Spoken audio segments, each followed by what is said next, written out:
These are roasted beets. I love these. You have these ones? Mm-hmm. The beets. So we're going to do this on a crostini with the cheese, and then a couple of these on top. Okay. And then a little garnish of basil, which is in sure. here. A little chiffonado basil. Okay. Very nice.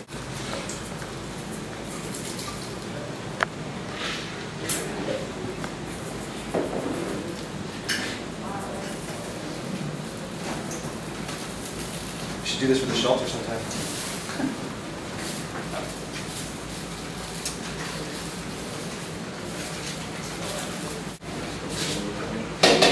Let's get those on the sheet tray ready to cook, but we won't cook them until. Does this thing work? It works. It might be out. Do I have to hold it? No. I think it's out. Well, the ice does take a second to go. I'm not a technology guy.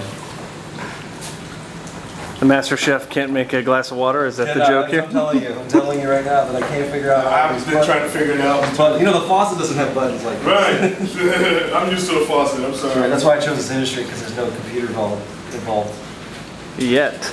Yeah. So, what have we been doing? This is just look at me. Yep. Yeah. Don't worry about it. Aaron, take one. If you look at the camera, it's not a big deal. Okay.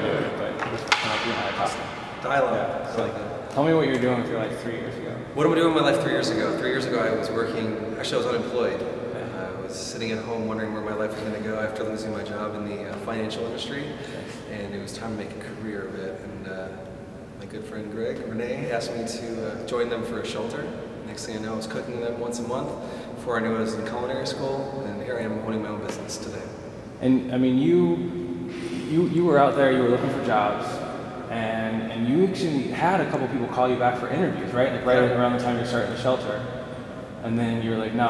I think I was burnt out. I mean, I was let down too many times by other people, and it was hard. It was time for me to take control of my own life and to do what I want to do.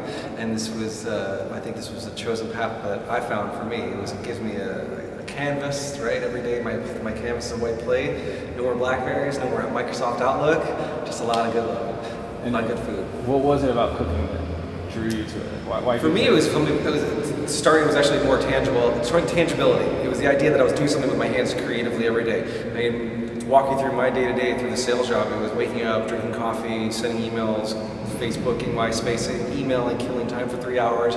Then I can go on lunch break. And then go on lunch for an hour and a half and then come back, maybe make a couple phone calls and then be done with it. And so, you know, now it's every day I do something different, new projects, new things, new venues, new kitchens. And it's, I mean, every day people commenting, great food, great this, great that. You can't beat that. I never once got that at working for my, we'll just call it a big 4-letter company that makes computers. Never once did they ever say good job, you know? And so this is just something that I love more than anything. You got out of culinary school, and what did you do right after that? Right after culinary school, I actually went to Europe, and I was in Sorrento, Italy, and I was working and studying and learning Italian, learning the culture, traveling the country, traveling Europe. Got to go to Berlin, I got to go to Amsterdam, I got to go to Ireland, all within a 3-month span.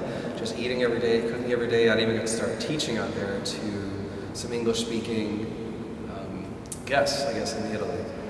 And it was blew my mind. I mean, I've never experienced anything like that. Leaving the United States and coming back was one of the greatest things I've ever done. Just to appreciate what you have here, but to see what the world has to offer is just mind-blowing. No one can understand it until you see it yourself. Do you have your dabber in your pocket? Did you My dabber? Or did I take it from you? What's a dabber? Paper towel. Your paper towel. Oh, am I sweaty? Just most of the neck and on the cheeks. I'm schwitzing. You're schwitzing. Schwitzing. Sorry, Mom. All that pork. Sorry, I've been cooking in a kitchen for the last 15 hours. Can't stand the heat, I know. So, all right, is that better? All right, thank you. So now you're back from Italy. What are you doing now? Back from Italy now. I have 4 jobs. So the first thing I was doing is, first and foremost, is still working at the shelter. One of my favorite things to do, and I'm hoping that we can do more. I was asked by another suburb town of Chicago to do a couple promotion things for them. They've heard some good things about what I've been doing, and with my friends. And then the second thing that I'm doing is I'm a culinary instructor for a while, teaching 3 or 4 days a week, which has been a lot of fun, good people, good times. And it allows me to continue to showcase some food that I'm making, but then also just to be a personality, and it's to make people have a fun night. That's really what it's about for me. It's like, I love telling jokes. These people are actually paying to hear me tell jokes. You can't beat that, and then so I can do that, also put some good food in front of them. It's a good night out for them. It's a good night out for me. I'm also starting my own catering business and been doing catering, private dining, just hustling, cooking for my girlfriend at home, cooking for my family. It never stops, but I've never been happier in my whole life. You got all these gigs, all the stuff you're doing, but you still make it a priority to go back to the shelter.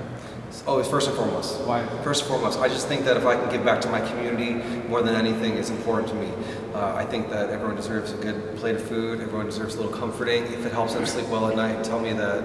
I think that was that one woman a couple months ago said, "Tonight I'm going to sleep well." It was just mind changing for me. It blew my mind because I knew that like what I was doing meant to somebody else, and if I can keep doing that, that's, you know, it just means the world to me. I mean, obviously I'm for profit for the things that I do, but if I can donate my time and money to do something like that, I think it all comes back full circle.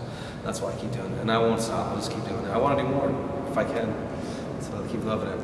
But I think for me, it's just an opportunity to keep showcasing what I can do and keep learning. And I like it because it's humbling every day to try and learn something new, and you eat out and you realize there's so many things that I've never been able to do, or like, oh, I never thought about doing this. And it's great. Every day it's a brand new experience. Nothing top in the corporate world ever matched that, ever.